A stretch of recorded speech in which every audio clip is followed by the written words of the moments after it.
Everybody, welcome October, man. How y'all doing? I'm up early again. Another one of them nights, man. Another one of them nights. I guess it's just the times we're living in. Another one of them nights where I'm just tossing and turning and feeling the 4 a.m. It seems like it always happens around the same time every morning, too. Not sure what exactly it is my astral body is doing or what my ego body is doing. I don't know what the hell's going on really, but another one of them nights. 4 a.m. rolled around and here I am tossing and turning, feeling the weirdest energies and frequencies surging through my body, and it woke me up. And the only way I can describe it is it feels like restless legs syndrome all down through from the top of my head straight down, like very uncomfortable. It's like it itches in there. It itches and tingles, and it's so weird. Wakes me up out of a dead sleep every time, you know? It's so annoying. What's up, y'all? Appreciate you for tuning in. Another early morning chat. Man, I gotta get Leah on here to chat eventually. I got to get Leah on here. People always ask me, where's Leah? Where's Leah? Where's Leah? I always do this when she's asleep. No particular reason. I just always do this when she's asleep, you know? We're pretty busy. We are some busy people. That poor girl, man, bless her heart. She runs my business and her own business. Her little cheetah crystals business. She built a website for it. I'm going to be launching that here soon. But I got to get her on here. Maybe in the evening, maybe we have a little chit chat. So you don't just hear my perspective of life, you know? Hello, everybody.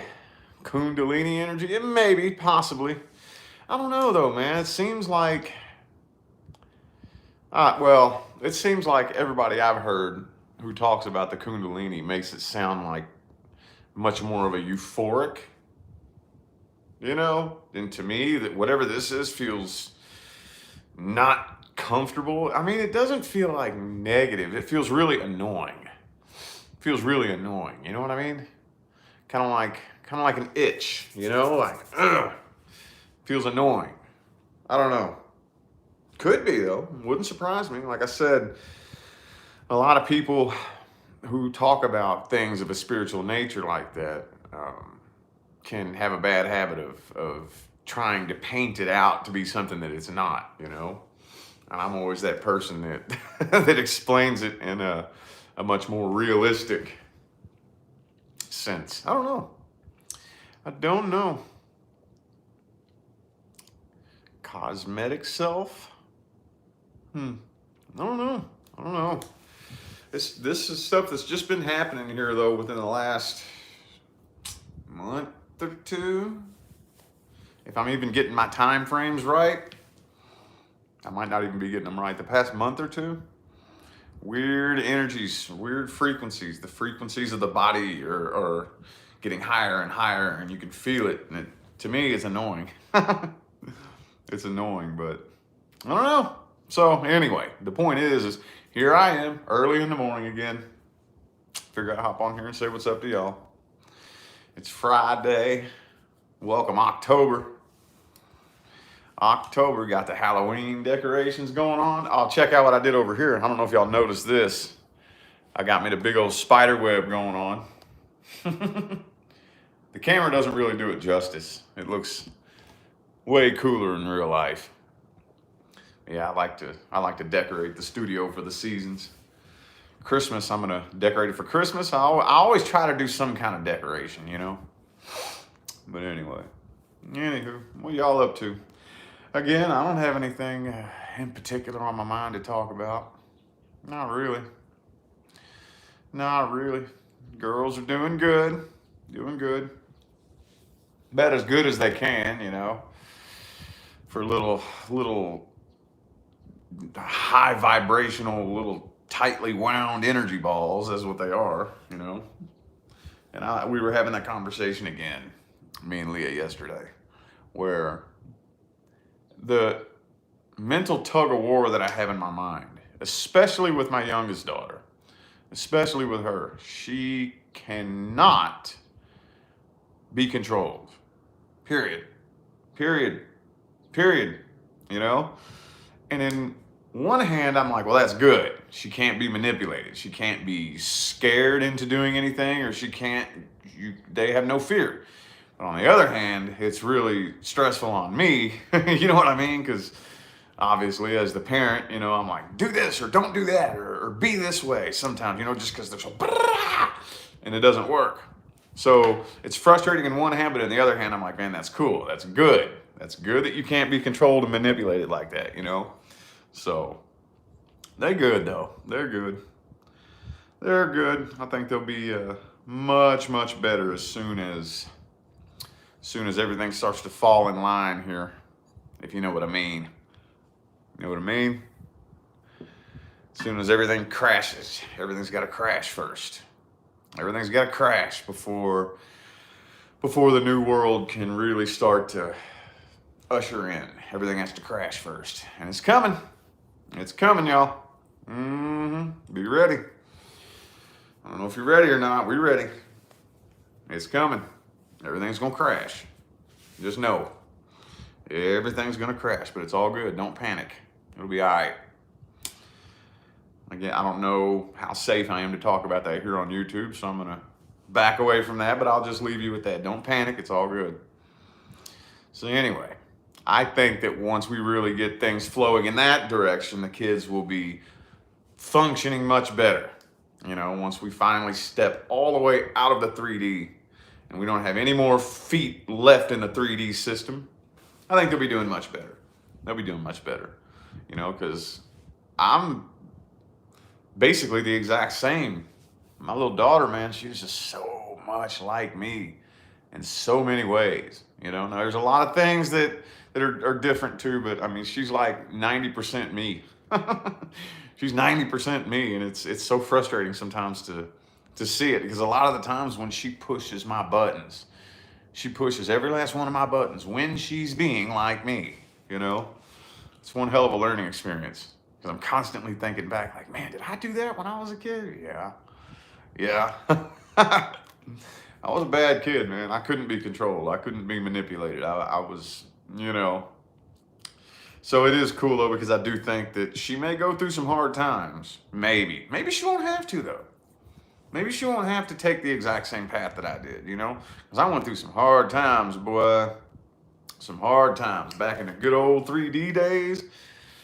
Whew, I took some dark, dark paths. Oh, yeah, man. Back in the good old 3D days. She may not have to experience that. Hopefully not. Hopefully not. Hopefully not. Now, if we were to take her at her age now and rewind 20 years ago, she'd be in for some trouble. Oh yeah, she'd be in. No doubt about it. No doubt in my mind. She'd definitely be in for some trouble, But now that we're phasing out of the old 3D systems, probably not. Maybe not. I don't know. That's one of those things that we can try to speculate, but it's really unprecedented, so I really don't feel safe giving an accurate prediction, Who knows? Who knows? Anyway, what's up with y'all, man? What's up with y'all? Things have changed. Yeah, that's what I'm thinking. There's a thing inside of me telling me that I'm not saying that it's going to be easy breezy for them. Of course, they're going to have their own types of challenges, but the types of challenges that we had to go through in the old 3D world, yeah, it ain't going to be that bad. Ain't going to be no homelessness. There won't be no homelessness. Nobody will be homeless and living on the streets. You know what I mean?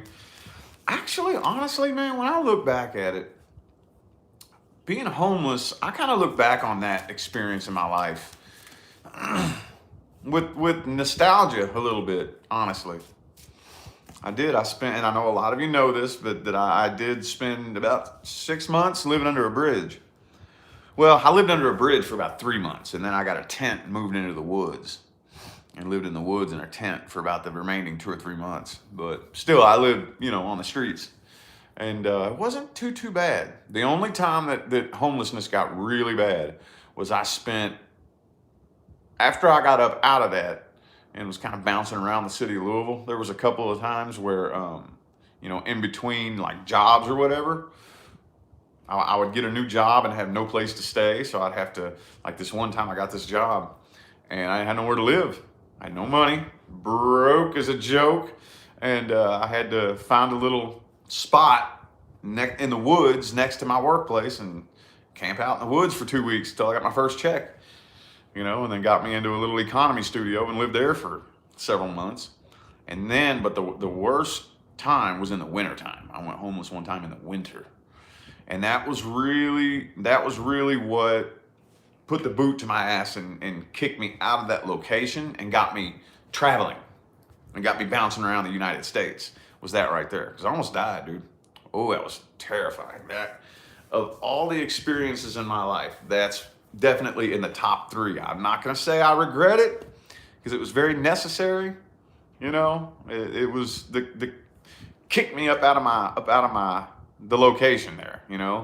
I had to get up out of there. I was not going to survive. I was not going to survive, period.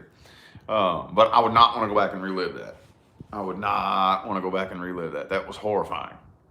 You know what I mean? Sleeping outside in the back of a work truck, 9-10 degrees. This one night I was sleeping, and it got down to like 9 degrees. And I don't know what in the back of this work truck was wet, but I woke up soaking wet. And I had to, I could barely move. I was stiff as a board. I was probably going through hypothermia. It was bad. And I had to walk down the street about a quarter mile to a gas station, and it was like 3-4 o'clock in the morning, and I had to go into the bathroom and just sit in the bathroom at this gas station until it was time for work to open up, 3-4 a.m., soaking wet, 9 degrees outside. Oh, it was bad. Whew, man, I don't see how I survived that. Oh, it was bad. So anyway, things like that are what I'm talking about when I say, some of the hard times. But just homelessness in general, to me, I look back on that and it's kind of like, I don't know, it taught me a lot. One of the most important things that it taught me was this isn't as bad as I thought it would be. Don't get me wrong, it was difficult, it sucked, not saying it didn't, but I was much more afraid of it before it happened. I was terrified of losing everything and going homeless. And I think that's a big fear that most people have in the back of their mind, terrified of that. And then once it happened, and I was like, well, here it is. But you know what? It's not as bad as I thought it would be. Not really. Not that bad. Not as bad as I was making it out to be in my mind. Actually, I had a lot of fun times. Living on the streets. A lot of fun times. And there was a lot of homeless outreach programs in that city too, where I was. And I was in Jeffersonville, Indiana. And I don't know if it's still there or not, but there was a lot of outreach programs they would hook you up with everything you need. Free clothes, free food. You never went without. They made you really, really comfortable living on the streets, Now they couldn't provide shelter for you. They give you a tent. They, they would get all these donations. There was this program. Everybody would donate to this big program to help the homeless, and they would buy, they'd give you free tents, free flashlights, canned goods, can openers, knives, whatever you need. I mean, it just made you real comfortable. They give you everything but a roof over your head. You know what I mean? So it was interesting. There was a lot of people homeless too. A lot of people all over that city. Little camps in different places of the woods, different spots up under the bridges and under the viaducts and whatnot. And yeah, it was interesting, man. I wouldn't take it back. Nope. I wouldn't take it back. It taught me how to survive, And I have done a little bit of time on some streets where there's not so much resources, It's a little bit more difficult, but I had to go through that to teach me how to survive in places where you don't really have those kind of resources. But yeah, I mean, it was like, all right. And it got to the point where it kind of traumatized me a little bit. Like any city that I would move to after that, I would look around, and in the back of my mind, I'm in survival mode. I'm like, all right, now if I lose everything and go homeless, I need to find a food source. Okay, so Little Caesar's dumpster or a pizza place. Because pizza places are notorious for throwing their food in the trash cans, like whole pizzas or fucked up orders, like a Little Caesar's or a gas station that serves like hot sandwiches, if you can find one of those gas stations who they have what are they called? Like the warmers with the hot sandwiches, and if they sit there all day and nobody buys them, they throw them out at the end of the night. Find some kind of food source and some kind of water source. Yep. And I would start casing this stuff out. Like, all right, if the shit hits the fan and everything goes bad, all right, how am I going to eat? I need to find a place for cover. Are there any bridges? We drive under the bridges. I'd be like, man, there's already people up there. You know what I mean? And I lived like this for a while. I was thinking like this, That's what it did to me. It took me a while to unwire that up out of my thinking. That's a little something y'all probably didn't know about me. But anyway. I don't even know where I was going with that. No solid landing point. Anyway, though. Yep. Ain't gonna be none of that in the new world. Ain't gonna be none of that. So, nah. The kiddos shouldn't have to suffer through that kind of shit. You know what I mean? Of course, when I was homeless, too, there weren't very many women on the streets either. Not many. There was mostly men. I mean, to be 100% honest, when you're a woman, it's much easier to get help.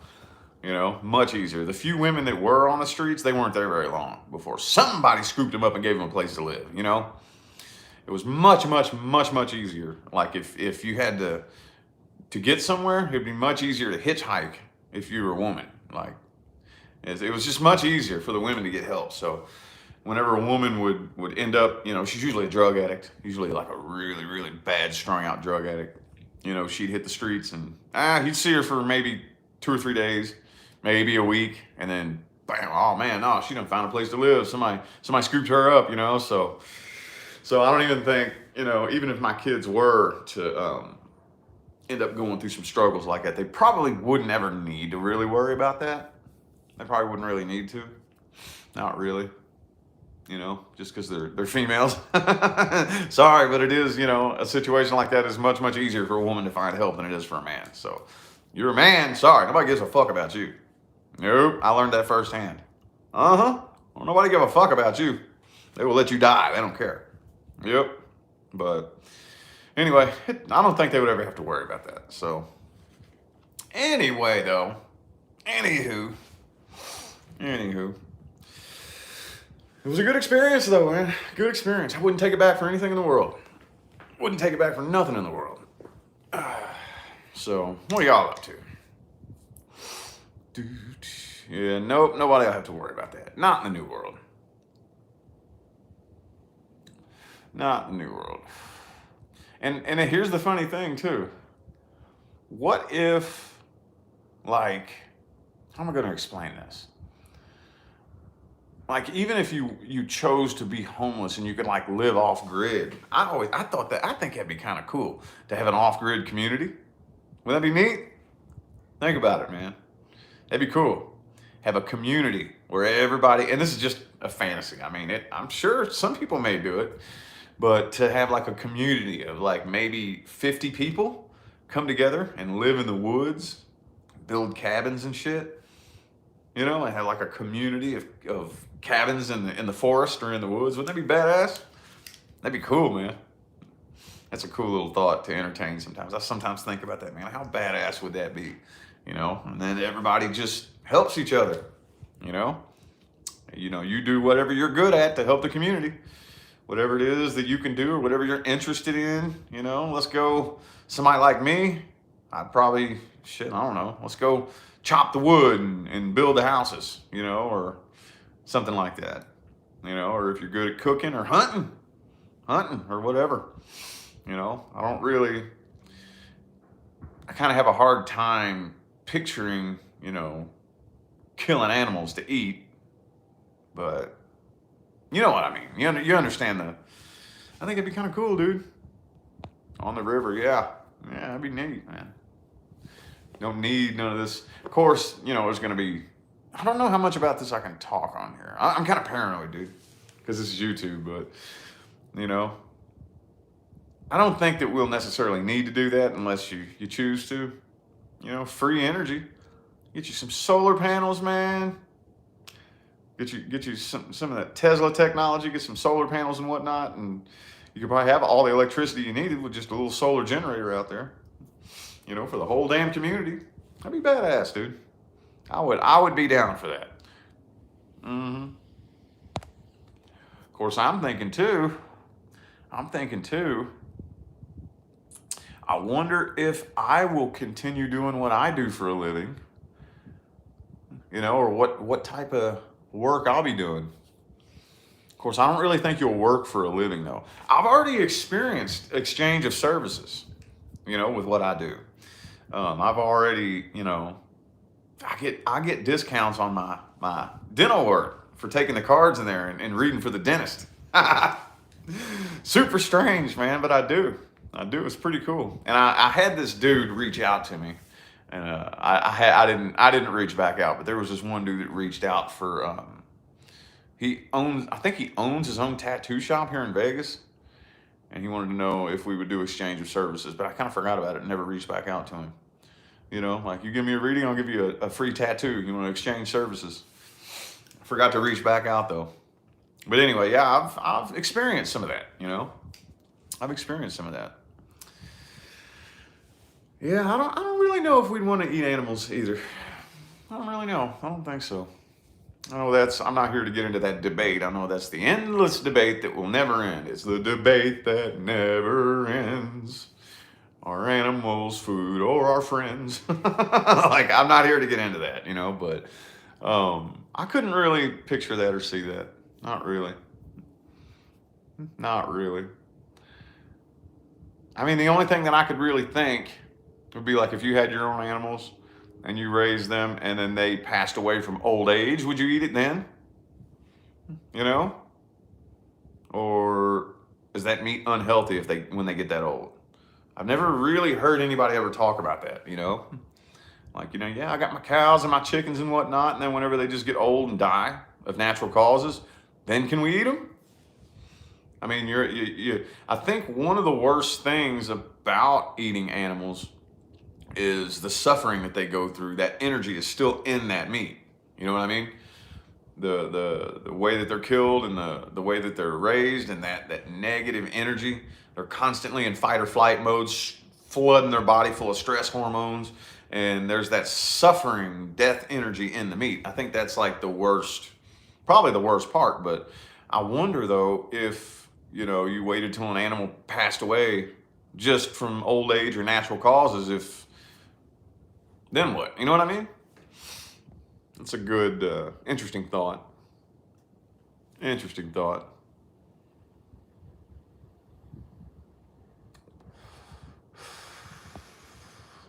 But anyway, anywho, I don't know. I don't know, man.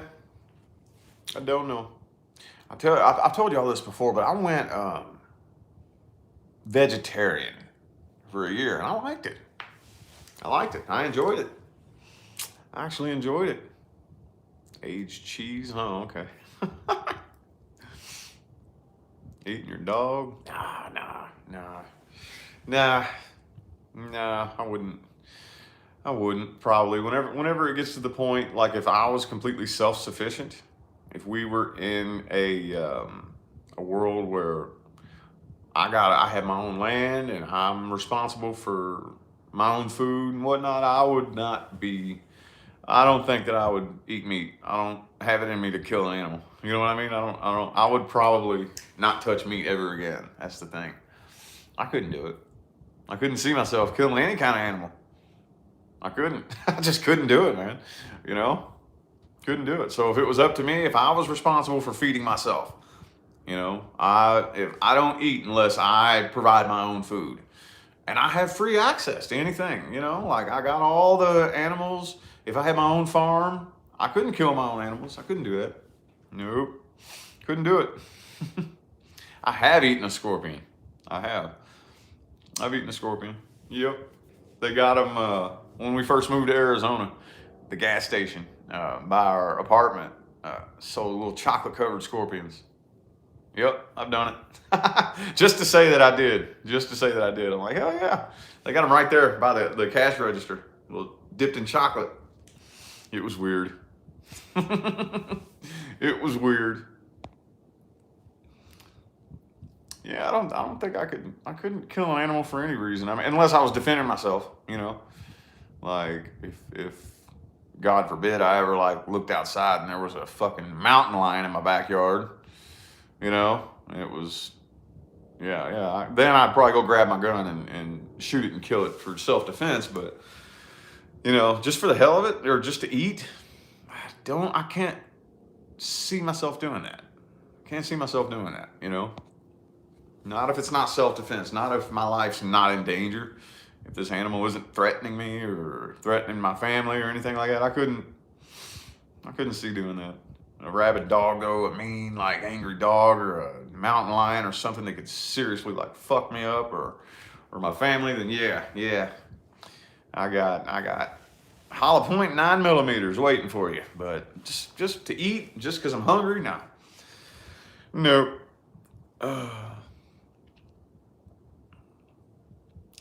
Tried to say what? Hang on. I was saving a squirrel? Oh, okay. That's cool. That's cool. I've done that before.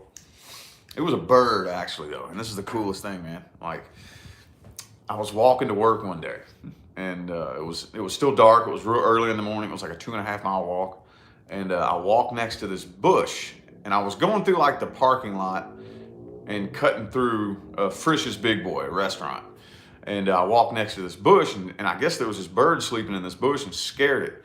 And it took off flying, and it went, bow, right into a window and went clunk. And I was like, oh shit, this bird was dead, dude. I picked it up, and I carried it. I carried it like this. And I was like, I'm gonna bring you back to life. You know what I mean? And I just kept envisioning light pulsing through my hands. And kept envisioning it, and I carried it the whole 2.5 miles like this, just, putting light into it, healing light. And I got to work, and this little dude was dead, dead. And this, you know what I mean? And I'm still 2.5 miles. I looked at it, and this little dude just dead as a motherfucker. So I laid it under a bush. I laid it under the bush, and then went to work. Got off work 8, 9, 10 hours later. I look up under the bush, and he's laying there doing this. And I was like, oh shit. So I picked him up, and then he's still kind of flapping. And I picked him up, and I'm like, you good, little dude? You good?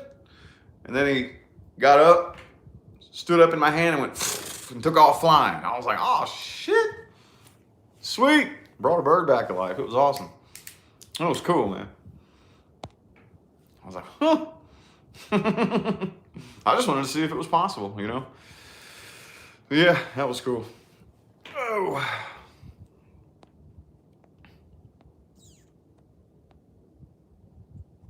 Yeah, this one time, hey, look, and the matter of fact, this is right when me and Leah first met. I was driving down the road. This is when I lived up in Idaho. I was driving down the road, and I'm FaceTiming with Leah. And this is the day we were going to meet in person for the first time. I remember because later on we were about to hit the road and go down to Salt Lake City where me and Leah very first met in person. And I'm cruising down the road and I'm FaceTiming with her, and this crow, a fucking crow, comes flying up next to my window and then flies in front of my car and dives under my car, and I ran it over. And I was like, what the fuck? This crow just dove under my car. I've been seeing the crows a lot, in the months Like I would always go out and like get breakfast somewhere and like sit outside and eat something, or, and then there would always be a crow that would come flying up to me and, and these crows would follow me around all over the place. And then that one day, man, swear, I shit you not, I'm cruising down the road. It flies up next to me, up next to my window when I'm driving, and then goes in front of the car and dives under my car and like killed itself. I was like, what the fuck is that supposed to mean? That's got to mean something, man. That's got to mean something. That's got to have some kind of significance to it, Because you hear the people say everybody has a different thing that they say that it means when you see crows and ravens. I've been seeing ravens too. Like when I went to the Grand Canyon, we saw a big raven. We've been seeing a few ravens too, but and you kind of think, yeah, maybe there's something the spirit side is trying to tell you. Especially as much as they were following me around. But I'm like, dude, are you kidding me? If a crow is going to fly up to my car, right next to my window, then dive under my car and commit suicide, that's got to mean something. That was so weird, dude. I have no idea what it means. I have no idea what it means. Yeah. Yeah, it was wild. I have no clue what that means. But the weirdest thing is I've been seeing the ravens. Let's see, where did it happen the first time? The Grand Canyon. Did I tell y'all? All right. So when I was a little kid, the first very big road trip we went on was the Grand Canyon. And I think it was June 1999. I was 11 years old. We went to the Grand Canyon. And my papa, standing on the edge of the Grand Canyon, he said, I want you to promise me that when you grow up and you have kids, you'll bring them here so they can see this. And I said, okay, Papa, I promise. And like that stuck with me my whole life, Finally, was it last year? Last year. No, not this past Father's Day, the Father's Day before that. Leah arranged so that we could take the kids to go see the Grand Canyon because we're close to it now, And we didn't go to the exact same location that I went to when I was a kid. We had to go park somewhere and get on this bus, and this bus takes you to the Grand Canyon Skywalk. And right before we were getting on the bus, there was this big fucking raven sitting there staring at me, and and it made noise at me like it saw me, And I was like, oh, okay, that's the other side saying something. And then when Leah took a picture of me, she still has it framed downstairs by the Grand Canyon. You see this light orb next to me. She goes, I know that's your papa. And I was like, maybe, but it's weird to see the ravens in the desert. I didn't even know the desert was a place where ravens kick it. I don't know. But I've seen them twice. Leah's seen them. The ravens get real close. When was that recently? We were real close. A raven came like right up to us. Huge, ginormous raven, And it's like trying to pull my phone out to take a picture. It's looking at me and it's going, And I'm trying to pull. And as soon as I get my phone out, it takes off, It wouldn't let me get a picture. Talk to the birds and spirit guides. Hell yeah. Trying to warn me about something? Maybe. Possibly. I don't know. I always try to pay attention, though. Whenever something like that happens, I'm always like, okay, what's going on? There's just something I should watch out for, And I don't, like I was saying in that last chat, I don't really experience horrible things happening to me. Typically, it's not very normal. Let's just put it that way. I'm not ever saying that nothing bad could ever happen to me, but it's just not normal in my life for bad things to happen. So it's weird for me to, I'm like, okay, what's that mean? Something going down? What's going on? And I don't ever remember anything happening that I can remember. Not really. Good news? Oh, okay. That's cool. I don't know. Have yet to figure that out.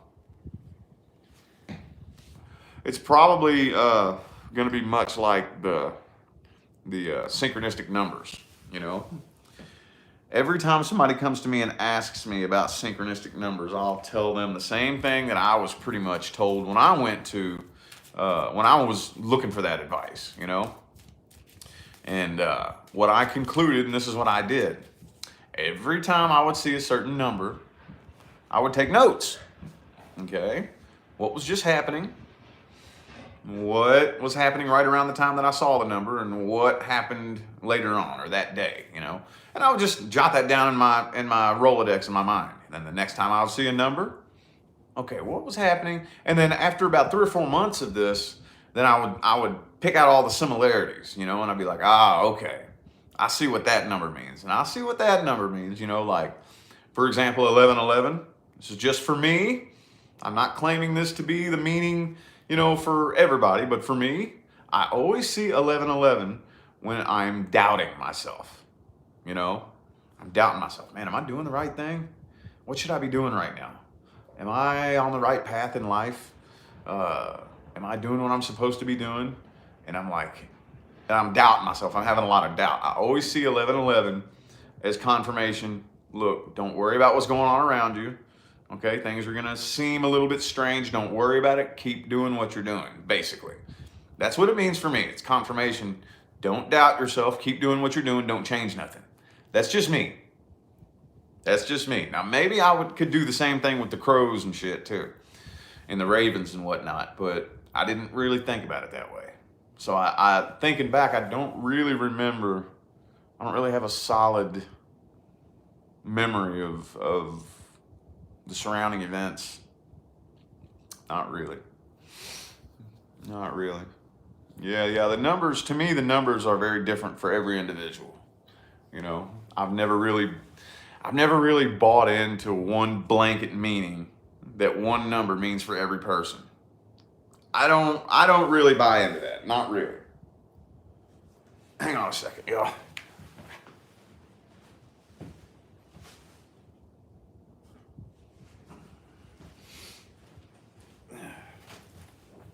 Yeah, I don't really personally look at it that way. It could be, but for me, I think it's a very, you know, personal conversation between you and whoever it is on the other side trying to communicate to you. You know, whoever your main guide is, or maybe it's just your higher self, or whatever the case may be. I think it's very personal to every individual, you know, very personal. And that's the thing about it too. One of the things like that I do, my job is to teach you how to navigate these things yourself, you know? Because there's so many people out there that hand all their power over to people like me, and there's a lot of people out there that just take your power and run with it, you know? Ain't nothing special about me. Nothing special about me. There's nothing special about any other tarot card reader or psychic or anybody out there for that matter. So when you hand me your power, I'll polish it up and hand it back to you. My goal is when you come to me for a reading to be able to hand you tools, and if you choose to actually use them, then you're well on your way to not really needing to seek out guidance one of these days. You know what I mean? I like to be able to hand you some tools that can just get you familiar with going in here and flipping switches and turning knobs and stuff. You know, it's nothing that's going to fix anything overnight, because nothing can be fixed overnight. But I like to be able to give you some tools. And if you choose to, okay, I'm going to go in here and start pulling levers and flipping switches, and then you start going in and playing with your own energy, that puts you on a path to where one of these days you don't need to search for guidance, you know? My teachings are designed to become obsolete. If I had it my way, I would never have a return customer, okay? And I don't mean that in a rude way or a mean way. You're absolutely welcome to return to me if you want, but that's not my goal. If I have it my way, like if I was to accomplish my goal 100%, it's after you come to me, you never need another reading or another piece of guidance, or you take your power and you have the ability to trust yourself and play with your own energies and manifest the life that you want, you know? Much easier said than done. Everybody is going through different things and is on a different path and whatnot. But does that make sense? See what I'm saying? So I don't know how I ended up steering off onto that path, but anyway. Anywho, yeah, that's what I'm saying. Yeah, yup. What's your name? I can't even. Oh, you got a weird username. I can't even pronounce that. But yeah, that's my goal. That's my goal. You know, that's what it is. Because at the end of the day, every last one of you has the ability to find some sort of way of communicating with the other side. You know, these little dudes right here are a pretty interesting way to do that, you know. And I'm getting to the point now where I'm more and more, I'll flip a little card for myself sometimes for guidance. I just really have to feel what's going on inside of me, you know. Because if I'm too emotionally attached to whatever it is, I'm not going to be able to read for myself. And it wouldn't even be accurate anyway, you know. But every now and then, I'm practicing more and more. I'll flip a little card for myself. Like, you know, should I? Leah's much bigger into that than me. She'll be like, pull me a spread, babe. You know, I'm like, damn it, man. Can't you pull your own damn spread? But I'm getting into that a little bit more and more here lately. But yeah, every last one of us has the ability to find some sort of way of tapping in and communicating with the other side themselves. Check out my pinnacle. Check out my pinnacle. Yes, this is from my King of Pentacles energy. It's pretty, isn't it? And I got my cup. I don't have any. Oh, I got Venus and Pisces. So I got a little bit of cups energy. This is my magician's table. As soon as the holidays are over, I'm going to take all these decorations off this table. And it'll just be my magician's table. I got my wand. This is my fire energy. If I wanted to be one of the 5 of wands, well, pow, pow, pow.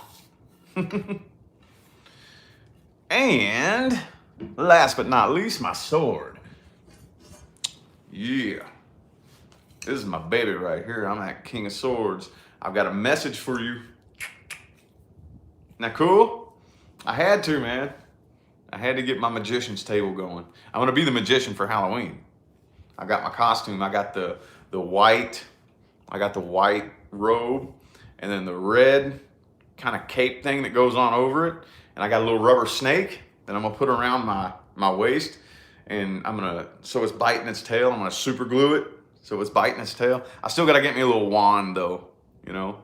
I was hoping to be able to find a way to be able to attach all these things to me, but I don't think I'm gonna be able to do it. The cup, the pinnacle, the sword, and the wand. Probably not gonna be able to carry all that around with me, but I'll at least be able to wear the clothes.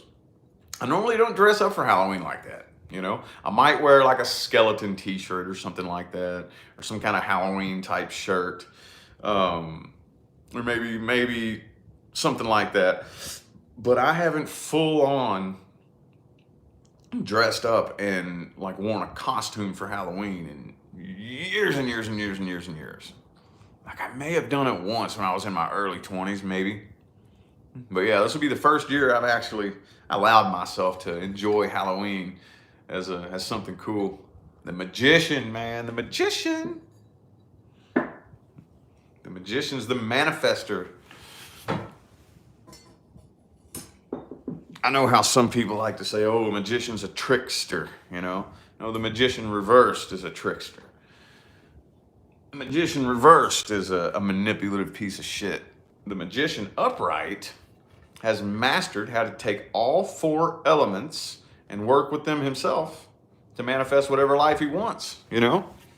That's me. That is all the way me. Hang on. I gotta put my stuff back here.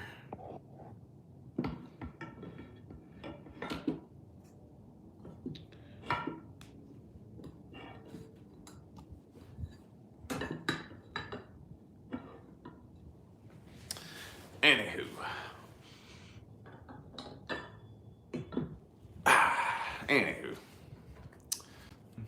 magician reversed. Yeah. And it can, black magic too. Let's see, let me find my magician card here. It's my favorite one, man. Because, it's got all 4 elements there, I just don't, and I know that, there we go. There we go, that's my dude right there.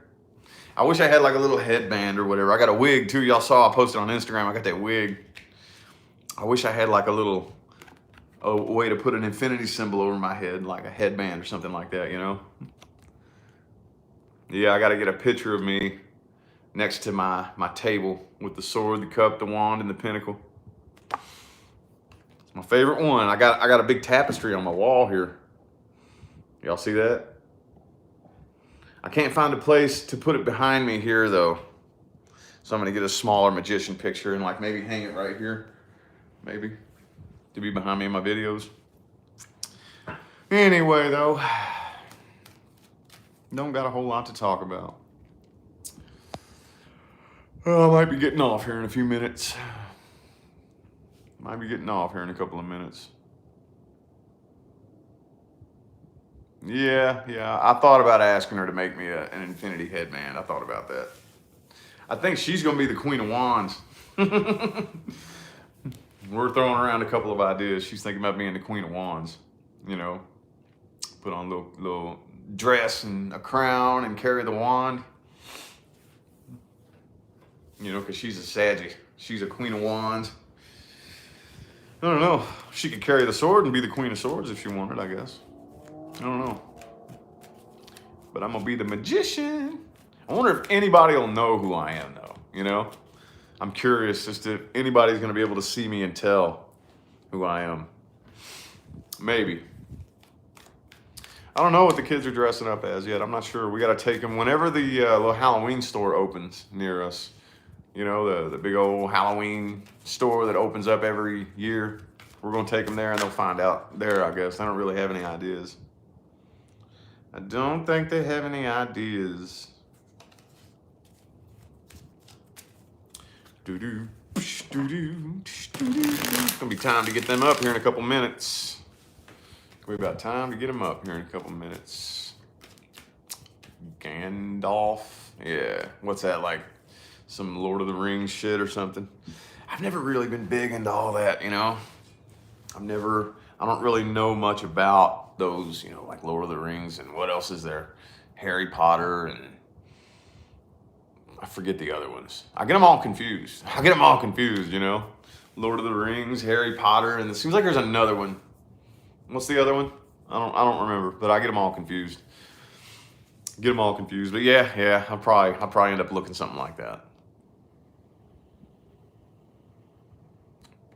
Yeah, hang on, look.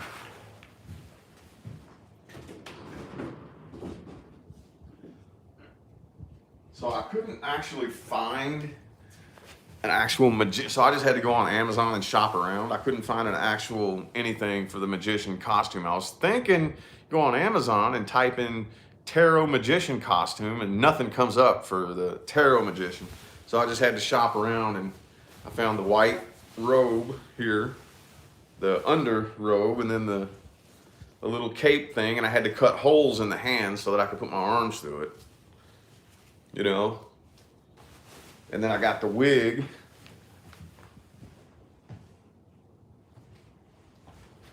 Y'all saw me put this on for Instagram. Here, I'll put it on. Like I said, it was making me miss my hair from when I had long hair. Got the wig. It's like an 80s rocker wig. I couldn't find like a, I wanted to find one with the hair a little shorter. I guess I could cut this if I wanted to, but that's the wig I'm gonna wear. Will anybody be able to tell who I am at all, you think? With the wig, with the white headband, because I had to find one with the white headband, The wig, the white headband, and this. You think anybody will be able to tell? I don't know. This damn front piece is annoying. Anyway, though.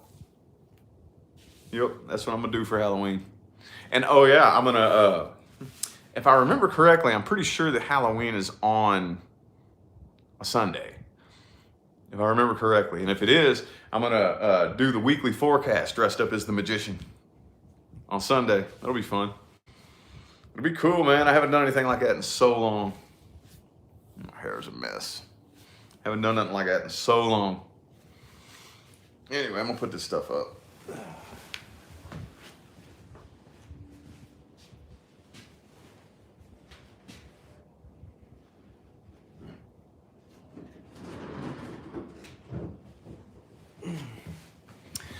Had to bundle up a little bit this morning. Put on my jeans and my hoodie. It got cold last night. It got chilly last night. This is what I've been looking forward to. Got my Las Vegas hoodie on. Looking like a tourist.